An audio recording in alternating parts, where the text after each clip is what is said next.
Во земјава има 24 ново заразени од коронавирусот, со што вкупната бројка на инфицирани се искачи на 201.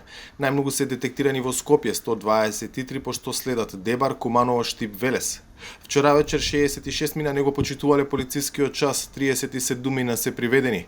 Владата покрај заострувањето на полицискиот час, кој викендов ќе важи од 16 до 5 часот, ги повика граѓаните да пријавуваат случаи на непочитување на препораките. Отворени се бесплатни телефонски линии за сите надлежни инспекторати. Министерот за здравство апелираше граѓаните примарно телефонски да контактираат со амбулантите, освен при влошена состојба. Не купувајте лекови непотребно, односно не правете непотребни залихи на лекови.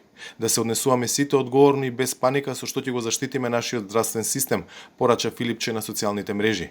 Државата веќе стапила во контакт со странски донатори заради набавка на најнеопходните средства. До сега обезбедени се веќе 25 респираторни машини, обезбедени преку средствата на Норвешката амбасада, кој што ги спроведува Агенцијата на Обединетите нации УНОПС. Обезбедени се дополнителни 30 респираторни машини кои што во моментот се во Кина, а се купуваат од средства на Европската унија. Министерството за надворешни работи информира дека во соработка со словенечките власти организирало враќање на 42 македонски граѓани со конвој од 16 автомобили.